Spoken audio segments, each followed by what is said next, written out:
સમાચારોમાં આગળ નજર કરીએ તો અમદાવાદમાં એક સમયે વર્ષે લાખો દર્દીઓની સારવારથી લઈને સર્જરી કરતી હોસ્પિટલ એટલે કે વીએસ હોસ્પિટલ, પરંતુ હાલ આ હોસ્પિટલ ખંડેર હાલતમાં ફેરવાઈ છે. છેલ્લા 4 વર્ષમાં 700 કરોડથી વધારાનું બજેટ ફાળવવામાં આવ્યું. તેમ છતાંય આ હોસ્પિટલ બીમાર હાલતમાં છે અને એએમસીના પેટનું પાણી પણ નથી હલી રહ્યું.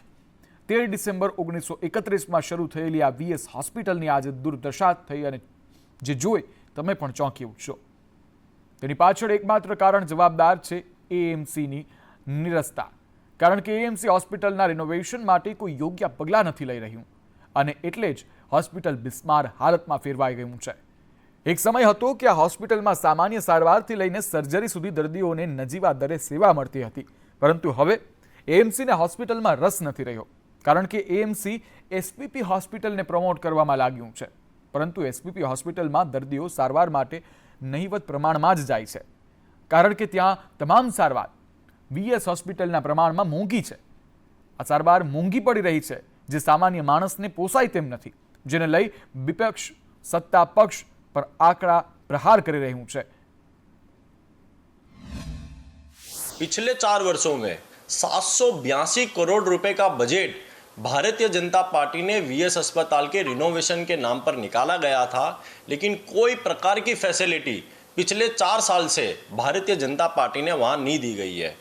एक तरफ एसवीपी अस्पताल का मेडिकल सीटों की सिर्फ रचना करने के लिए और भ्रष्टाचार करने के लिए एसवीपी अस्पताल का निर्माण किया गया, वही दूसरा अस्पताल ऐसा वीएस अस्पताल जो गरीबों की सहायता के लिए था, उसे बंद करने का कार्य भारतीय जनता पार्टी ने किया है. सामान्य रीते તેની અંદર અનેક કેટલાક પ્રશ્નો આવતા હોય છે, જટિલ પ્રશ્નો આવતા હોય છે, કોર્ટ મેટર પણ થયેલી હતી.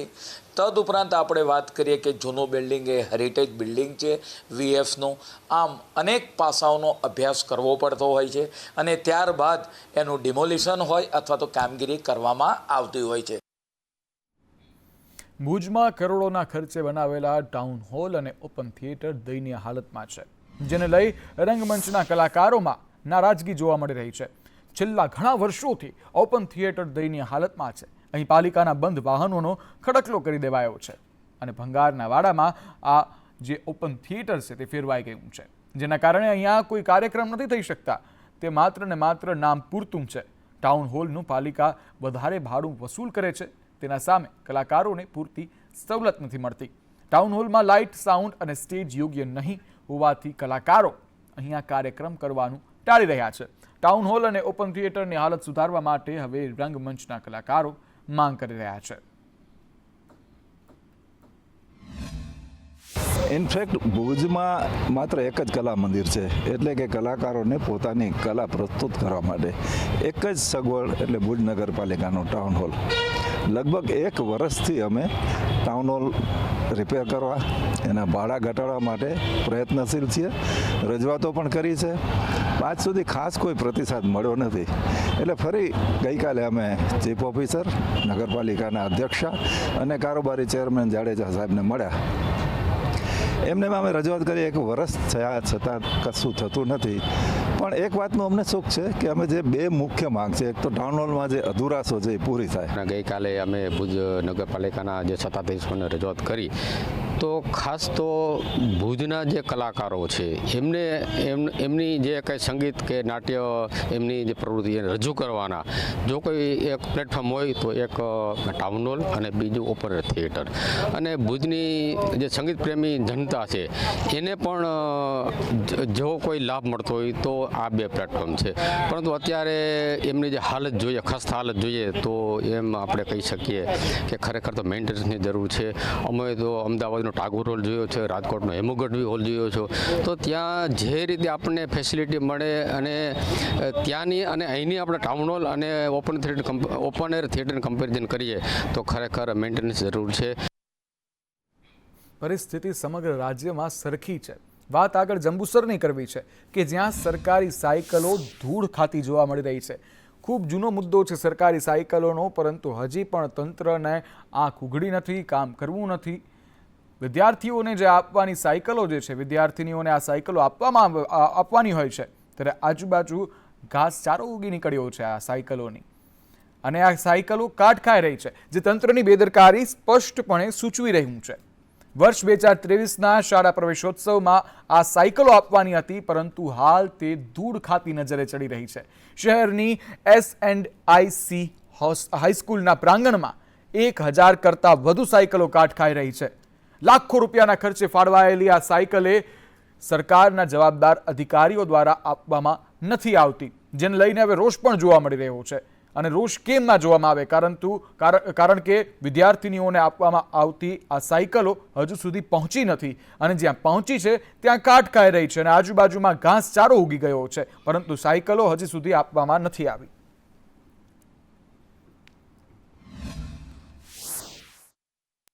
જ્યારે પ્રવેશોત્સવમાં વિદ્યાર્થીઓને સાયકલ આપવાની હોય છે, તેમ છતાં આ પ્રશાસન તંત્ર અને જિલ્લા શિક્ષણ ખાતું એ સદંતર નિષ્ફળ ગયેલું હોય, તેમજ તેમને ફક્ત સાયકલ ખરીદ અને વેચાણના કમિશનની ટકાવારીની પડેલી હોય તેવું અહીંયા ચોક્કસપણે દેખાઈ રહેલું છે. તમે જોઈ શકો છો કે અહીંયા આગળ અસંખ્ય સાયકલો ધૂળ ખાઈ છે, કટાઈ ગઈ છે, આની ઉપર જંગલી એવા વનસ્પતિ પણ ઉગી ગયેલી છે. આજરોજ આપ જોઈ રહ્યા છો જંબુસર નગરપાલિકા સંચાલિત S&IC હાઈસ્કૂલના કમ્પાઉન્ડમાં જે વર્ષોથી સાયકલો પડી રહેલી છે, હજારો સાયકલોનો સ્ટોક પડેલો છે. જે સરકારમાંથી આપવામાં આવતી ગ્રાન્ટોની ફાળવણી કર્યા પછી પણ જે લાભાર્થીઓને લાભ આપવામાં આવે એ સાયકલો આવીને પડી રહી છે. આજ દિન સુધી કોઈ પણ લાભાર્થીઓને સાયકલો આપવામાં આવી નથી. હાલ સંદેશ ન્યૂઝના માધ્યમથી અમે તમને બતાવી રહ્યા છીએ કે આ જંબુસર તાલુકાની S&IC નગરપાલિકા સ્કૂલ છે, અને એ સ્કૂલની અંદર 1 વર્ષ પહેલાં સંદેશ ન્યૂઝે આ અહેવાલને પ્રસિદ્ધ કર્યો હતો અને બતાવ્યું હતું કે આ ગરીબ વિદ્યાર્થીઓને આપવામાં આવતી હજારોની સંખ્યામાં સાયકલો છે. મને સાયકલ મળે તો અમે દૂર દૂરથી ચાલીને ના આવી શકીએ. સરકારને શું કહેવા માંગો છો સાયકલો બાબતે? સાયકલ આપે તો અમે ચાલીને ના આવી શકીએ. રફીક મલેક, સંદેશ ન્યૂઝ, જંબુસર. આ સાથે આગળ વાત કરવી છે જસદણ તાલુકાના કુંદણી ગામની, કે જ્યાં શિક્ષણ વિભાગની ઘોર બેદરકારી સામે આવી છે. અહીં જર્જરિત ઓરડાના કારણે 120 જેટલા વિદ્યાર્થીઓ માતાજીના મઢમાં ભણવા માટે મજબૂર બન્યા છે. ઘણા સમયથી વિદ્યાર્થીઓને વાવડિયા પરિવારના માતાજીના મઢમાં ભણાવવામાં આવી રહ્યા છે. આ મામલે ગામ લોકો સહિત સરપંચે અનેક રજૂઆત કરી છે, તેમ છતાં નગરોડ તંત્ર આંખ આડા કાન કરી રહ્યું છે. વાલીઓ પણ હવે બાળકોને શાળામાં મૂકતા પહેલા 100 વાર વિચારી રહ્યા છે, કારણ કે તેમને પણ હવે ડર સતાવી રહ્યો છે. તંત્ર ઝડપથી શાળાના નવા ઓરડા ક્યારે બનાવશે તે સૌ કોઈનો પ્રશ્ન છે, પરંતુ તંત્ર હજુ પણ નિંદ્રાધીન અવસ્થામાં છે. તેમના પેટનું પાણી નથી હલી રહ્યું. ત્યારે વાલીઓ અને શિક્ષકો બંને જ માંગ કરી રહ્યા છે, પરંતુ આ માંગ ક્યારે સંતોષાય છે તે હવે જોવાનું રહ્યું.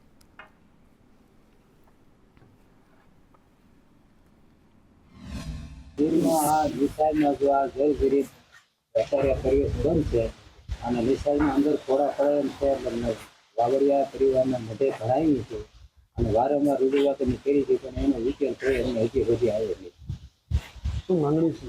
માંગણી અમારે તાત્કાલિક ઘરને નિશાળ ચાલુ કરી દે એટલે અમારા બાળકો વ્યવસ્થિત ભણે અને સારી રીતે એમ જે આવી ગયું છે. અને હાલ વૈકલ્પિક વ્યવસ્થા માટે 2 રૂમ છે, ત્યાં બેસાડીએ છીએ, અને બીજા 2 રૂમ માટે છે ત્યાં નજીકમાં જ માતાનું મઢ છે, ત્યાં 3 રૂમ આપણને મળી રહે છે. બીજા ગામમાં કોઈ અન્ય જગ્યાએ બેસવા માટે જગ્યા ન હોય, એટલા માટે અમે ત્યાં એ રૂમમાં બેસાડીએ, જેથી કરીને બાજુમાં હોય તો બાળકોની જે કંઈ પણ નાના બાળકો છે એના ભાઈ બહેન સાથે આવજાવ કરી શકે અને જવા ટાણે ને આવવા ટાણે એને સુવિધા સચવાઈ રહે. બની રહ્યા છે અહીંયા એક પણ રૂમ બેસવા લાયક નથી, શાળાને ગ્રાઉન્ડ નથી, પીવાનું પાણી નથી. આ 21મી સદી અને ટેકનોલોજીનો યુગ છે. સરકાર ઘણા બધા સ્લોગ આપે છે કે ભાઈ ભણશે ગુજરાત, ભણશે બાળકો, પણ આમાં ભણવા માટેની ભૌતિક સગવડતા જ નથી તો બાળક કેવી રીતે ભણશે? એ મારો શિક્ષણ મંત્રી શ્રી કુબેર ડિંડોરને આ પ્રશ્ન છે. સાહેબ, આપ જોવો આ અંતરિયાળ ગામડાના વિસ્તાર, ગરીબ ખેડૂતોના બાળકો છે, ગરીબ માણસોના બાળકો છે, એ અત્યારે માતાજીના મઢમાં ભણવા માટે મજબૂર બની રહ્યા છે. હા, મંજૂરીમાં એવું છે અત્યારે ડેમેજ રૂમ હોય એટલે આપણે બાળકોને બેસાડી ન શકીએ, પણ એના માટે આપણે વૈકલ્પિક વ્યવસ્થા કરેલી છે અને પંચાયત તરફથી આપણને જમીન પણ ફાળવી દીધેલી છે ને જિલ્લામાં મંજૂરી માટે આપણે પ્રકરણ મોકલેલું છે. એટલે એ મંજૂરી આવી જશે એટલે તાત્કાલિક ધોરણે આપણે શાળાનું નિર્માણ ચાલુ કરી દઈશું અને શાળાનું નિર્માણ પૂરું થાય એટલે આપણે બાળકોને ફરી પાછા શાળામાં બેસાડવાની વ્યવસ્થા કરી દઈશું. અમદાવાદ સિવિલ કેમ્પસની કેન્સર હોસ્પિટલમાં અસહ્ય દર્દથી પીડાતા દર્દીઓને રાહત મળે તે માટે સારવારમાં અફીણની ગોળી આપવામાં આવે છે. છેલ્લા 5 વર્ષમાં દર વર્ષે સરેરાશ 3.5 લાખથી વધુ અફીણની ગોળીનો વપરાશ થયો છે. છેલ્લા 1 વર્ષમાં આશરે 6,200થી વધુ દર્દીઓને સારવારમાં અફીણની ટેબ્લેટ આપવામાં આવે છે. અફીણ ટેબ્લેટ જુદી જુદી માત્રામાં એટલે કે 10 મિલીગ્રામથી 30 મિલીગ્રામ મળે છે, જેની કિંમત 1.5 થી ₹4.5 આસપાસ હોય છે. સિવિલ મેડિસિટીની કેન્સર હોસ્પિટલમાં છેલ્લા 10 વર્ષથી આ અફીણ ટેબ્લેટ મારફત અસહ્ય દર્દથી પીડાતા દર્દીઓને રાહત આપવામાં આવી રહી છે. આ ઉપરાંત ફેફસા હૃદય રોગની સારવારમાં પણ દર્દીને જ્યારે શ્વાસ લેવામાં તકલીફ પડે તે સંજોગોમાં રાહત મળે એ માટે મોર્ફિનની ગોળીના હળવા ડોઝ આપવામાં આવે છે. વર્ષ 2023ના અરસામાં 24,875 દર્દીઓને પેલિએટિવ કેરની સારવાર આપવામાં આવી હતી, જે પૈકી અંદાજે 25% જેટલા દર્દીને અફીણની ટેબ્લેટ આપવામાં આવી છે. આ મોર્ફિનની ટેબ્લેટ દરેક ઉંમરમાં ના દર્દીઓને જરૂર છે. જે દર્દીઓને કેન્સર પેઇન હોય અથવા તો એડવાન્સ સ્ટેજનું ડિસીઝ હોય એટલે કે કેન્સર હોય અને મોડરેટથી વધારે સિવિયરિટીનું પેઇન હોય તે દરેક દર્દીને મોર્ફિનની ટેબ્લેટ આપી શકાય છે. ખાલી એની રિક્વાયરમેન્ટ એટલી જ છે કે ટેબ્લેટ ડૉક્ટરની ગાઈડન્સ હેઠળ આપવી જોઈએ અને જો ટેબ્લેટ બંધ કરવી હોય તો પણ ડૉક્ટરની ગાઈડન્સ હેઠળ બંધ કરવી જોઈએ. એશિયાની મોટી બ્રાસ ઇન્ડસ્ટ્રી, રિફાઇનરી સહિતના ઉદ્યોગ ધરાવતા જામનગરમાં વિવિધ રાજ્યોના 26 ફાઇટર અધિકારીઓ માટે તાલીમ શિબિરનો પ્રારંભ કરવામાં આવ્યો છે. જામનગર ખાતે 11 દિવસના એક તાલીમ શિબિરમાં દેશના જુદા જુદા રાજ્યોના ફાયર વિભાગના અધિકારીઓ અને રાષ્ટ્રીય કક્ષાની સરકારી ઇન્સ્ટિટ્યૂટના તાલીમાર્થીઓ નાગપુરથી જામનગર ખાતે આજે આવી પહોંચ્યા છે. જામનગર નજીક એશિયાની મોટી બ્રાસ ઇન્ડસ્ટ્રી તેમજ GSFC, રિલાયન્સ, નયારા, સિક્કા TPS, મથુરા સુધીની IOCની ઓઇલ પાઇપલાઇન અને લશ્કરની 3 પાંખો જેવા મહત્વના સંસ્થાનો જે છે તે જામનગરમાં આવેલા છે. ત્યારે ફાયર બ્રિગેડ જેવી ઇમરજન્સી સર્વિસનું મહત્વ વધી જાય છે, જેને લઈ જામનગરના ફાયર બ્રિગેડ ખાતે એક નેશનલ લેવલનો ટ્રેનિંગ કેમ્પ યોજાઈ રહ્યો છે, જેમાં નાગપુરની નેશનલ ફાયર સર્વિસ કોલેજના તાલીમાર્થીઓ તથા ડિવિઝનલ કોર્સના અધિકારીઓ ભાગ લેશે. तो 2 वीक्स के लिए हम यहाँ पे जामनगर में आए हुए हैं, जिसमें हमारा इंडस्ट्रियल विजिट होगा under the supervisor of CFO Jamnagar. इसमें 26 कैंडिडेट्स हैं, पार्टिसिपेंट्स हैं. They are all the training officer of DO course.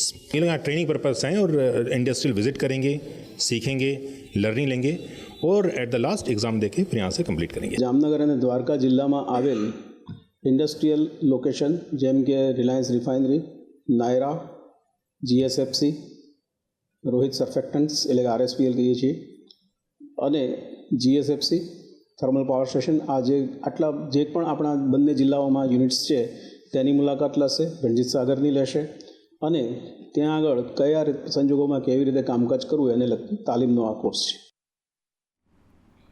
Vallabhipur નગરપાલિકાના પ્રમુખે રાજીનામું આપ્યું છે. નગરપાલિકાના પ્રમુખ વલ્લભભાઈ કામળે રાજીનામું આપી દીધું છે. ભાજપના સભ્યો વચ્ચે વિવાદમાં રાજીનામાની ચર્ચા જોવા મળી રહી છે. નગરપાલિકા પ્રમુખના રાજીનામાથી હવે રાજકારણ પણ ગરમાયું છે. અંગત કારણોસર રાજીનામું આપ્યાનું નગરપાલિકા પ્રમુખનું કહેવું છે. ત્યારે હકીકત શું છે તે ભાજપની અંદર જોવા મળી રહ્યું છે.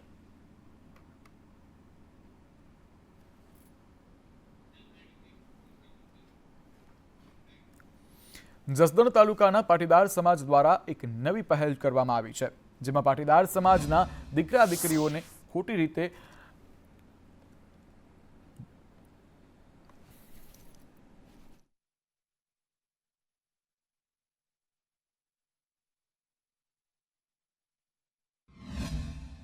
આજે સમસ્ત પાટીદાર સમાજ જસદણ દ્વારા જે મીટિંગનું આયોજન થયું હતું કે ઘણા સમયથી જસદણના જે તાલુકા અને જિલ્લાના જે ગામો છે, આ ગામોની અંદર પાટીદાર સમાજની દીકરીઓને ફોસલાવીને લલચાવીને એમને ભગાડી જવી, એમનું શારીરિક ને માનસિક રીતે શોષણ કરવું, આજે બનાવો વધી રહ્યા છે. અને આના કારણે જસદણ તાલુકાની અંદર ગુંડાગીરી ને લુખાગીરી, જે ટપોરીગીરી જે તત્વો વધી રહ્યા છે, એના સામે સમાજે મોહિમ ફૂંકી છે અને સમાજની દીકરીઓ ખૂબ સુરક્ષિત રહે એના હેતુસર આજે સમાજની મિટિંગનું આયોજન કર્યું છે અને સમાજના દરેક લોકોએ ઉપસ્થિત થઈ અને બધી વાતોને સમર્થન આપ્યું છે. આજે જસદણ તાલુકાના પાટીદાર પરિવારો દ્વારા સમગ્ર તાલુકા અને વિસ્તારોમાં અને પાટીદાર પરિવારોને પડતી મુશ્કેલીઓ બાબતે એક મિટિંગનું આયોજન કરવામાં આવ્યું હતું.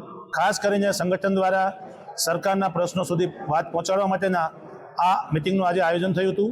જે રીતે સૌરાષ્ટ્રભરમાં પાટીદારો ઉપર ખૂબ અત્યાચાર, અન્યાય, વ્યાજખોરી, કબજાખોરી, રોમિયોગીરી અને જે પ્રકારે ગુંડાગીરી વધી રહી છે, દિવસે ને દિવસે પાટીદારો યુવાનો આનો ટાર્ગેટ થઈ રહ્યા છે, એ મોરબીમાં તમે બધા મીડિયાના મિત્રોએ જોયું છે.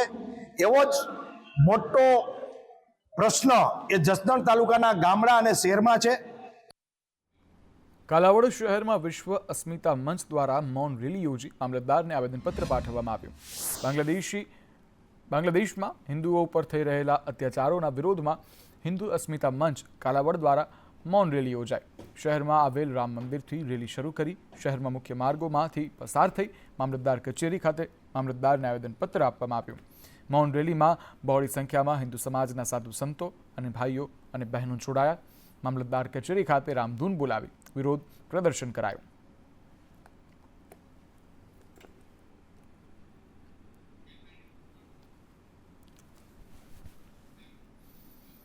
ભાવનગર મહાનગરપાલિકા દ્વારા ફાયર વિભાગની ખાલી પડેલી જગ્યાઓ માટે આજથી 3 દિવસ પ્રેક્ટિકલ પરીક્ષાનું આયોજન કરવામાં આવ્યું છે. મહાનગરપાલિકાના ફાયર વિભાગમાં fireman, sub fire officer, fire technician, fireman cum driver સહિત 91 જેટલી ખાલી પડેલી જગ્યાઓ માટે 1741 ઉમેદવારોએ અરજી કરી હતી.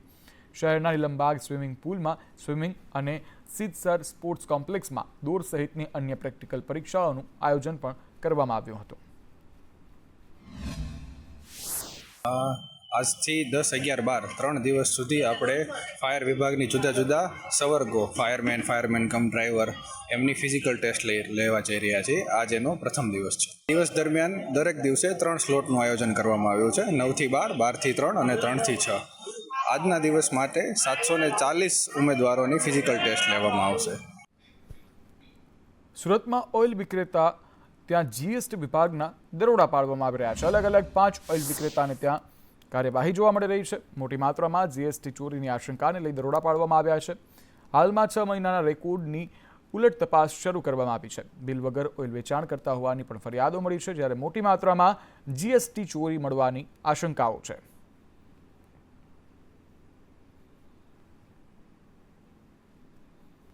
ખેડૂતોને દિવસે વીજળી આપવા માટે સરકારે સૂર્યોદય યોજનાની જાહેરાત તો કરી દીધી, પરંતુ જમીની ધોરણે દ્રશ્યો કંઈક જુદા જ જોવા મળી રહ્યા છે. વાત પંચમહાલ જિલ્લાના ખેડૂતોની. આજે પણ આ યોજનાનો લાભ મેળવવા માટે ખેડૂતોને હાલાકીનો સામનો કરવો પડી રહ્યો છે. સૂર્યોદય યોજના હેઠળ સવારના 8 વાગ્યાથી સાંજના 4 વાગ્યા સુધી એમ 8 કલાક વીજળી આપવાની વાત કરાઈ હતી, જે આજે દિવા સ્વપ્ન સમાન સાબિત થઈ રહી છે. વીજળીના અભાવે પૂરતી સિંચાઈ થઈ શકતી નથી, જેથી ઊભો પાક સુકાઈ જાય છે. ત્યારે એમજીવીસીએલના અધિકારી અને કર્મચારીઓને અનેક વખત રજૂઆતો કરવામાં આવી છે, પરંતુ સમસ્યાનું આજ દિન સુધી નિરાકરણ નથી આવ્યું. એટલું તો ઠીક, પરંતુ એમજીવીસીએલના અધિકારીઓ આ વિસ્તારના ખેડૂતોનો ફોન પણ રિસીવ નથી કરી રહ્યા. ત્યારે ખેડૂતો હવે મૂંઝવણમાં મુકાયા છે. આ વિસ્તારમાં છેલ્લા 1 મહિના ઉપરાંતના સમયથી વીજ ધાંધિયાના કારણે ખેતી પાકોને મોટા પાયે નુકસાન થઈ રહ્યું છે. ખેડૂતને જગતનો તાત કહેવામાં આવે છે, પરંતુ જગતના તાતને રડાવવામાં સરકાર કે કોઈ ખાનગી કંપની બાકી નથી રાખતી. એની સાબિતી આપતો આ કિસ્સો પંચમહાલના કાલોલ તાલુકાના કેટલાક ગામોમાં બની રહ્યો છે. અને આ કેટલાક ગામોમાં મુખ્ય સમસ્યા એ છે કે તેઓ અહીંના ખેડૂતો ઘઉં, મકાઈ, દિવેલા, શાકભાજીની ખેતી કરતા હોય છે, પરંતુ આ લોકોને ખેતી કરવાની અંદર સૌથી વધારે જો નડતરરૂપ હોય તો અહીંની એમજીવીસીએલ કંપની છે. અને એમજીવીસીએલ કંપની દ્વારા જે અગાઉ સરકાર દ્વારા સૂર્યોદય યોજનાની જાહેરાત કરવામાં આવી, એ પણ જાહેરાત કર્યા બાદ શરૂઆત પણ અહીંયાથી થઈ હતી, પરંતુ હાલ આ જે વીજળી છે એ વીજળી 24 કલાકમાંથી માત્ર 1 જ કલાક આપવામાં આવે છે. અને આ 1 કલાક આપવાથી વીજળીના કારણે ખેતીમાં ખૂબ જ નુકસાન જઈ રહ્યું છે. અમારે અહીંયા વીજળીની સાહેબ એટલી બધી અનિયમિતતા છે કે છેલ્લા 1 માસથી પૂરેપૂરો 8 કલાક વીજ પુરવઠો અમને આપવામાં આવતો નથી. અમારે લાખોનું નુકસાન જાય છે. અમારે અહીંયા મકાઈનું વાવેતર છે, હાઇબ્રિડ એરંડાનું વાવેતર છે, કેળ છે, મરચી છે, શાકભાજીના પાકોમાં રીંગણ છે, પશુપાલન માટે ઘાસચારાના પાકો છે. છેલ્લા એટલે કે લગભગ 20 દિવસથી તો પૂરો 8 કલાક વીજ પુરવઠો મળતો નથી. કોલ તો રિસીવ જ નથી કરતા, અને કદાચ કોઈ ખેડૂતનો ફોન ઉઠાવી બી લીધો તો પછી એક જ ખેડૂતનો ફોન ઉઠાવીને પછી ફોન સ્વિચ ઓફ કરી દે છે. પછી ખેડૂતો ફોન કરીને થાકી જાય છે, પણ ફોન ઉઠાવતા જ નથી. અત્યારે જીબીની આ ડીપીની કન્ડિશન તમે જોઈ શકો છો કે કોઈ સાફ સફાઈ નથી. ડીપી કેટલા વર્ષો જૂની છે તો બી એ કોઈ એના માટે એક્શન લેવા તૈયાર નથી. પાક જે સુકાય, લાઇટ 8 કલાકની જગ્યાએ કલાક જ લાઇટ આલે. અને શું સિંચાઈની વ્યવસ્થા પર અસર પડે છે? પાણીની બોર મોટર ચલાવવા માટે એવું? હા, બોર મોટર ચલાવવા માટે સિંચાઈની વ્યવસ્થા પર અસર પડે ને. પાક ટાઈમસર પાણી ના મળે એટલે ટૂંકમાં ખેડૂતો હેરાન પરેશાન છે. પોતાનો જે પાક છે એ પાકની અંદર હેક્ટરે 50,000 જેટલું નુકસાન અંદાજે વેઠી રહ્યા છે. પરંતુ જે પાણીની સગવડ છે એ લાઇટથી ચાલતી મોટરોના કારણે જે બોર મોટરમાંથી પાણી ખેંચીને જે પિયત કરવાનું હોય છે એ પિયત લગભગ લાઇટ ના હોવાના કારણે થઈ શકતો નથી, જેના કારણે પાકમાં મોટું નુકસાન છે. ખેડૂતો હાલ તો હેરાન પરેશાન એટલા છે કે એમની રજૂઆત સાંભળનાર કોઈ નથી. હર્ષદ મહેરા, સંદેશ ન્યૂઝ, પંચમહાલ. સુરતમાં હીરા ઉદ્યોગમાં મંદીની ગંભીર અસર જોવા મળી રહી છે. દિવાળી બાદ 603 વિદ્યાર્થીઓએ શાળા છોડી દીધી છે. મોટાભાગના રત્ન કલાકારના બાળકોએ સ્કૂલ છોડી છે. વરાછા ઝોનની 50 સ્કૂલના વિદ્યાર્થીઓને સ્કૂલ છોડવી પડી છે. નગર પ્રાથમિક શિક્ષણ સમિતિની સ્કૂલમાંથી એલસી લઈ લીધા છે, જ્યારે શાળા છોડી વાલીઓએ વતન તરફ વાટ મૂકી છે. દિવાળી વેકેશનને 1.5 મહિનાથી વધુનો સમય થઈ ગયો છે, પરંતુ નગર પ્રાથમિક શિક્ષણ સમિતિ વરાછા ઝોનમાં 600 જેટલા વિદ્યાર્થી હજી પણ પરત નથી ફર્યા. શું કારણ હોઈ શકે? નગર પ્રાથમિક શિક્ષણ સમિતિના ચેરમેન રાજેન્દ્રભાઈ છે, આપણે તેમની સાથે વાત કરીશું. સાહેબ, 600થી વધુ વિદ્યાર્થીઓ હજી પણ પાછા શાળાએ નથી ફર્યા, શું પ્રાથમિક કારણ? 603 વિદ્યાર્થીઓ વેકેશન પછી 1.5 મહિનાનો સમયગાળો થયા પછી પાછા નથી ફર્યા, પરંતુ એ એલસી લઈને ક્યાંક ને ક્યાંક બીજે રહેવા જવાથી, ક્યાં ગામડે જવાથી, ક્યાં મંદીને કારણે આપણી શાળામાંથી એલસી લઈને જતા રહ્યા છે. કારણ કે એ 603 બાળકોએ એલસી લીધા પછી આપણે 592 બાળકોને શાળામાં પ્રવેશ આપી શક્યા છે. એટલે મફત શિક્ષણ આપે છે, એને કારણે પ્રાઇવેટ સ્કૂલમાંથી બાળકો અહીં આવ્યા છે. પરંતુ આ જે બાળકો 603 બાળકો જે અહીંયાથી આઈસી લઈ ગયા છે, એ મને ચોક્કસપણે હું માની શકું કે એ લોકો કદાચના અહીંથી શિફ્ટ કરીને ગામ ગયા હોય, આર્થિક મંદીને કારણે પણ અહીંયાથી શિફ્ટ કર્યા હોય ને બીજા ધંધામાં લાગ્યા હોય, એવું બની શકે. બિલકુલ. તો ડાયમંડ નગરી તરીકે ઓળખાતી હીરા નગરીમાં જ્યાં હીરાની ઓળખ છે તે ઝાંખી પડી છે. ભયંકર મંદી ચાલી રહી છે અને આ મંદી વચ્ચે કેટલા રત્ન કલાકારો બેકાર બન્યા છે. ત્યારે આ ચોંકાવનારો આંકડો સામે આવ્યો છે કે માત્ર વરાછા ઝોનમાંથી 603 જેટલા વિદ્યાર્થીઓએ પોતાનું એલસી લઈ લીધું છે. મહત્વની વાત એ છે કે મફત શિક્ષણ આપતી શાળામાંથી આ એલસી પાછું લીધું છે. એટલે અનેક સવાલો ઉઠી રહ્યા છે હવે હીરા ઉદ્યોગને લઈને પણ. કેમેરા પર્સન ભૂષણ ચૌધરી સાથે મનીષ પરમાર, સંદેશ ન્યૂઝ, સુરત. વાવના ધારાસભ્ય સ્વરૂપજી ઠાકોરે શપથ લીધા છે. વિધાનસભા અધ્યક્ષ શંકર ચૌધરીએ શપથ લેવડાવ્યા છે. કેનીબેન સાંસદ બનતા વાવ બેઠક ખાલી પડી હતી. જોકે ત્યારબાદ રસાકસી પણ જોવા મળી. ચૂંટણી પણ યોજાઈ. ત્યારબાદ સ્વરૂપજીએ જીત મેળવી અને હાલ તેઓએ શપથ ગ્રહણ કર્યા છે.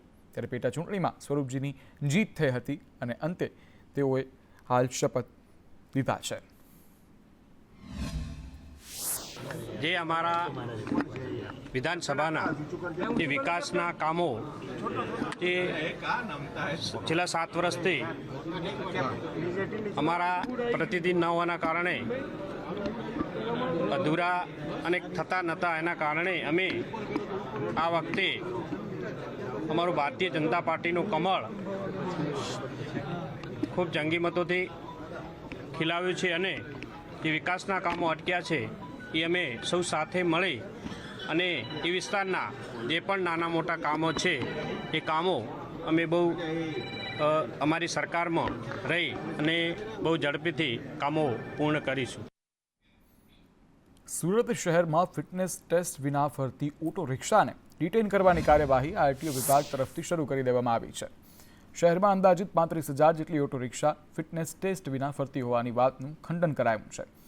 સુરત આરટીઓ વિભાગના અધિકારીઓનું કહેવું છે કે અગાઉ 19,000 જેટલી ઓટો રિક્ષાના ફિટનેસ સર્ટી બાકી હતા, જે પૈકી 12,000 જેટલી ઓટો રિક્ષા ચાલકોએ ફિટનેસ ટેસ્ટ સર્ટી કરાવી લીધા છે. પરંતુ જે ઓટો રિક્ષા સંચાલકોએ હજી ફિટનેસ ટેસ્ટ સર્ટી કઢાવ્યા નથી તેવા ઓટો રિક્ષા ચાલકો વિરુદ્ધ આગામી દિવસોમાં આરટીઓ કડક કાર્યવાહી કરશે. હાલ આરટીઓ વિભાગ તરફથી 45 જેટલી ઓટો રિક્ષા ડિટેઇન કરવામાં આવી છે. ફિટનેસ પૂરું થઈ ગયા બાદ પણ લોકોના માટે એ લોકો વાપરવામાં આવે છે. એ રિક્ષાઓને પકડીને ડિટેન કરવામાં આવી રહી છે. વધુમાં આવી લગભગ 45 થી વધુ પ્રકારની રિક્ષાઓને પકડીને ડિટેન કરવામાં આવી છે. છેલ્લા ઘણા દિવસથી આ પ્રક્રિયા આરટીઓ કચેરી દ્વારા હાથ ધરવામાં આવી રહી છે. ફિટનેસ વગર ચાલતું વાહન એક તો ખૂબ જોખમકારક ગણી શકાય અને રોડ સેફટી માટે પણ યોગ્ય નથી.